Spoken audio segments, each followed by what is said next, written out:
You're listening to Edge of Faith, a multimedia magazine where we discuss art and culture through a Christian lens.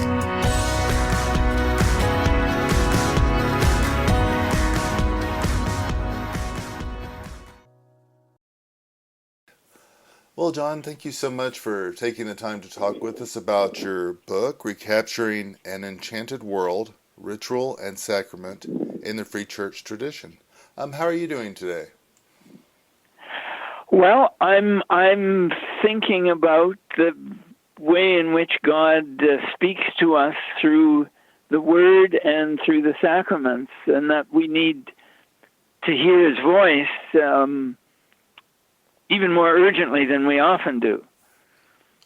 Absolutely. Well, maybe you could start by just telling us about the purpose of Recapturing an Enchanted World and what it was that inspired you to write it. Yes. I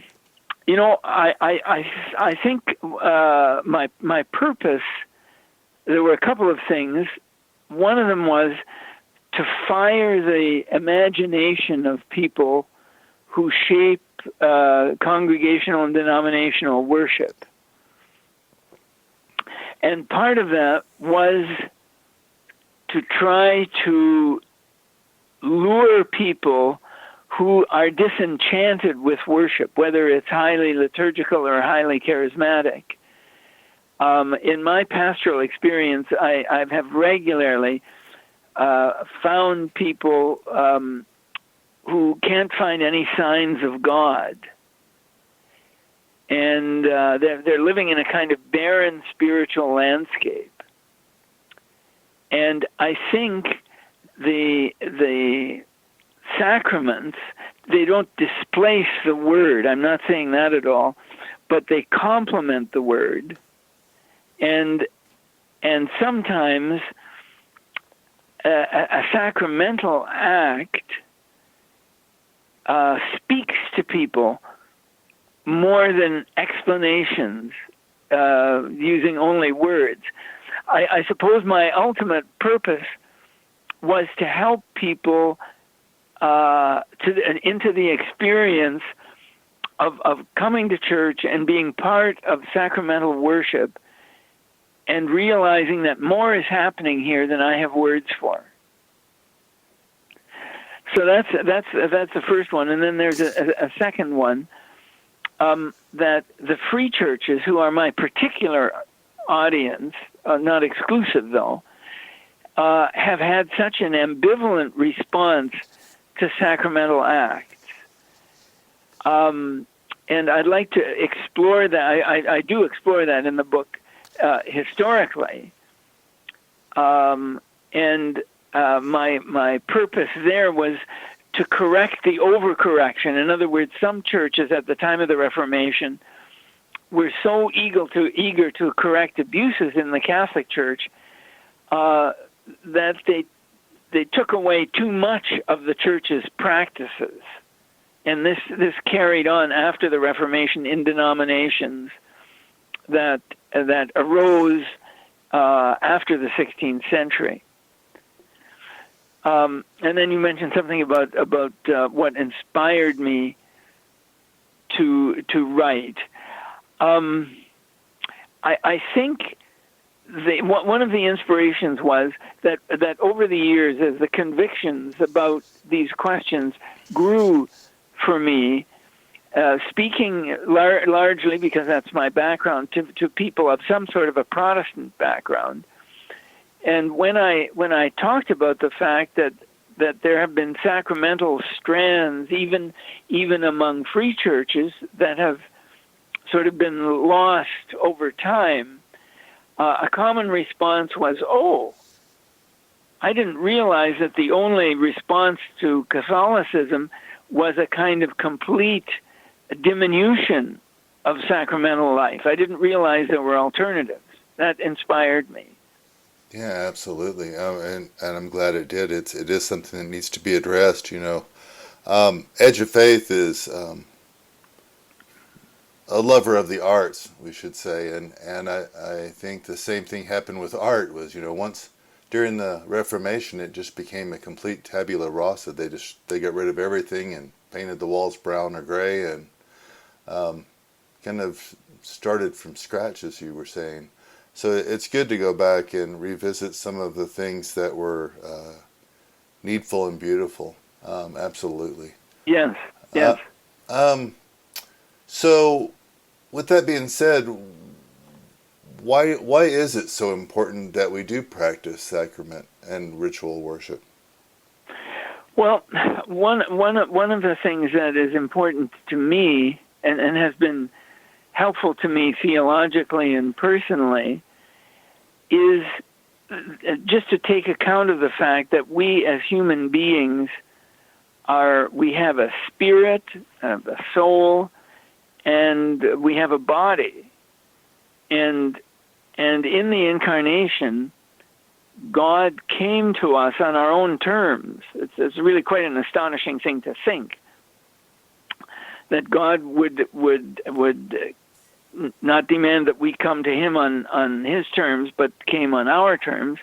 And the line at the beginning of the Gospel of John, that the Word became flesh, so that God used matter to bring us to spirit. That's a sort of a shortcut definition that I've worked with, and that there are outward things. I would say this in a broad as well as a narrow sense, that lead us to God. I mean, you were mentioning before art, and specifically art in churches. That the beauty and the depth of expression there. When we think of all of the pietas of Mary mourning over her son, there are lots of examples of that these outward things mediate the presence of God. And that it's not magic, but it's that God gave us ways of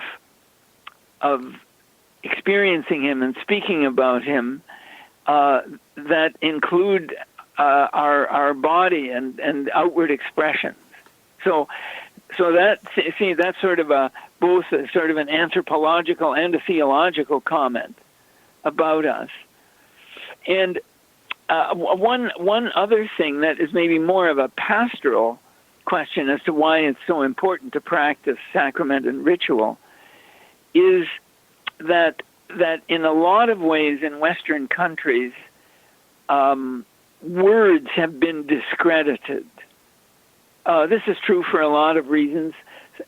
Some of them, people are simply cynical of any religious claims. But I think we need to pay attention to that. It was often in the great catastrophes of the 20th century. It was often on the one case, the Germans who created Auschwitz came out of an ostensibly Christian culture, and yet did horrible things, and the Allies responded in kind. So I especially when I've worked with young people and young adults, I find that some of them are more open to demonstrating the mystery of the gospel and the revelation of God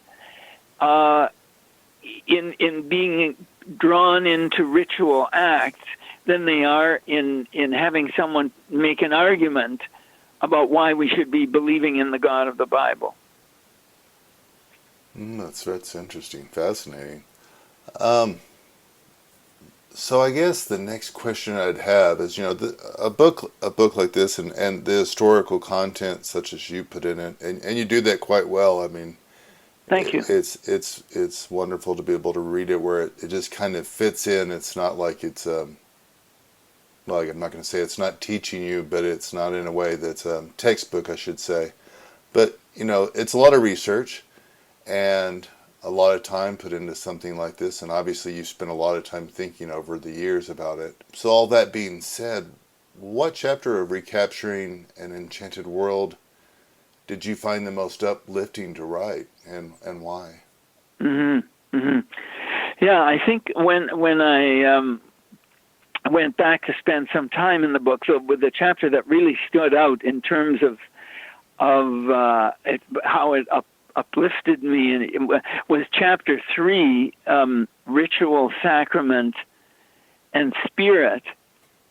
And but one of the reasons for that, I think, is that it was the first time that I was able to sort of discipline myself to lay out a comprehensive understanding of the relationship between spirit and outward forms, and to try to find a non-technical language to do that.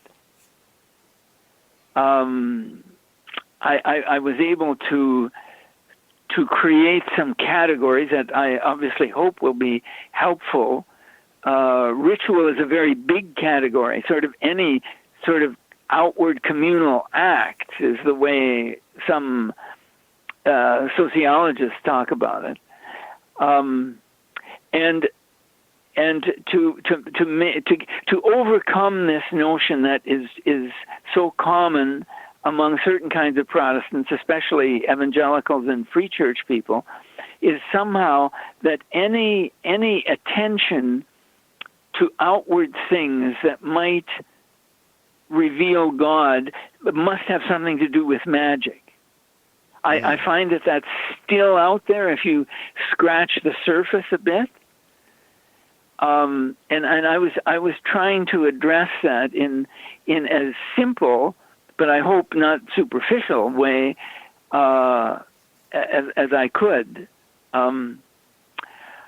I can just give you one example, maybe, of that I was gathering examples. As you well know, they often tell the story better than writing some theoretical lines. Right. I came upon a story of a Mennonite congregation in 19th century Pennsylvania of a family who had a mute boy, and because he couldn't speak at that time, people felt that, well, he must not have the intelligence to speak or to comprehend things. Anyway, he had no words to say, but his parents took him along to a baptism service, and a number of the people being baptized were his peers. And all of a sudden, he wriggled free of his father and ran to the front and kneeled down beside the other candidates. And the father ran up to try to grab him, and fortunately the minister caught the significance of the situation and realized, even though this boy didn't have any words, he knew what this gesture was. It was the acting out the inward experience of God's Spirit coming into us and transforming us. And so he was baptized and accepted as a church member, really through his capacity to appropriate a ritual gesture, even though he would never have been able to describe it. That's beautiful. So I was trying to make that more accessible to people, and to in the same chapter, I talk about different meanings of symbols, and then I pick one that I think sort of is closest to the spirit of the New Testament. Yeah, so that was the most rewarding chapter, I think, for me to write. Right. Yeah, that's a beautiful story. Yeah, I guess that must be part of it, is symbols and so forth. Is people still, or some people still look at that as idolatrous, I assume. Yes. Yes. And I guess, there's a lot of study involved to separate the difference there. I guess right now, especially since you brought up the Mennonites, maybe you could tell us a bit about you and your spiritual journey and some of the Mennonite tradition, especially as it relates to sacrament and ritual. Mm-hmm, mm-hmm. Mennonites are a diverse group, sort of like Jews. There are many different strands. Mm-hmm. And I grew up in one that was, didn't have any outward differences from other people, but that still had a sense of simplicity in our lifestyle and in worship. It was a mixture of evangelical piety as well as some historic worship habits, like following the church year. And I picked up on both of those. I liked the intensity of faith, which I still, that's the center of our experience with Christ. But I felt, even as a young person, that I needed some repeated actions and forms to carry this intensity and to remind me of it. And so it happened that I came of age during an outburst of worship reform in the 60s. At Vatican II for the Catholic Church, and then various Protestant churches recreating worship forms, including bringing things from old manuscripts from centuries ago that were just being discovered now. And then there was the charismatic movement. And all of those things reshaped worship and motivated me really to enter a doctoral program in which I studied these things, and then particularly their historic origins, including the Mennonite ones for me, and then later the beginnings of the Baptist movement. And one of the things I discovered there was that there was, in fact, a sacramental strand that existed, just to take two examples, in the Mennonite and Baptist origins. And so for me that was important, and I hope it might be important to my readers, that it's not a strange thing to think sacramentally in those churches. The fact is that much of that has been lost since then. But it's not out of keeping. There's no spiritual law that says that the intensity of faith that evangelicals want to encourage is at odds with forms that can carry that faith. So that's what my doctoral dissertation began working on that, and more or less I've devoted myself to those kinds of questions since then. I can add one other thing, maybe about Mennonite identity, and that is that there was a great emphasis in our tradition and how I grew up that speech had to have integrity. I'm not saying that's only a concern of Mennonites, but this was very strong, like that you have to be as good as your word. You don't take an oath because you're committed always to telling the truth. And so that left with me a sort of suspicion of extravagant language, whether it's in a revivalist key or in a highly liturgical key. So I think I'm still a champion of that the free churches have a distinctive contribution to make, and that their language, from my point of view, I think should be simple, hopefully in a poetic sense, but that meeting God sacramentally doesn't depend on extravagance of liturgy or vestments or anything else. And that the goal of using language appropriately. I guess just a memory for me, growing up in a Mennonite church, is that our Good Friday service, which was a communion service, I think was the most profound spiritual moment in my growing up after I had become a Christian. Somehow it enacted the meaning of Christ dying for us in a way that no theory of the atonement, even though I think it's worth theorizing about these things, but no theory of the atonement has ever brought me to the same profound gratitude for Christ's death on our behalf as our Good Friday service did when I was growing up. Interesting. Yeah, I guess there is quite a link between us as being physical and God being spiritual, even though He gave us spirit, that we still need to have those physical manifestations to see the reality in our own lives and experience the closeness, or maybe not experience, but pay attention to the closeness of God, right? Right, that these are sort of signs, promises that He will be near. And just as I guess a side note, you brought up the 60s and how it changed some of our worship practices, and I guess today with the things that are going on, some of our practices are being modified as well. We can't experience some of this beauty of ritual and sacrament as the churches are closed.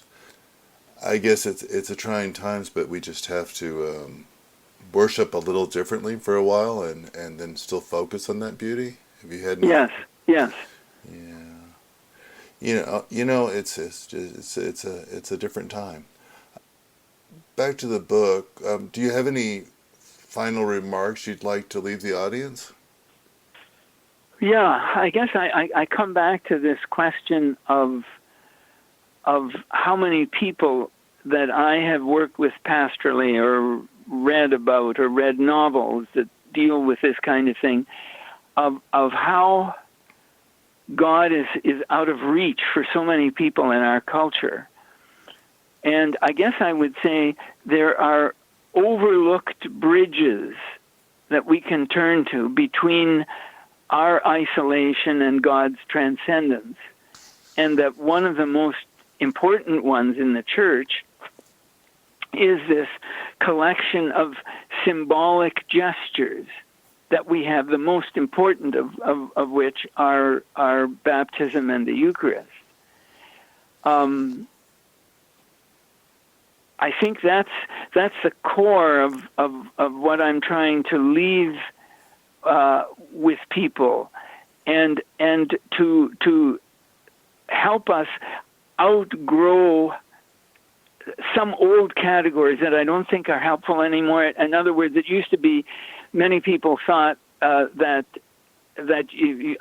all you needed was perfect liturgical forms, and other people thought all we need is a perfect experience of the Holy Spirit.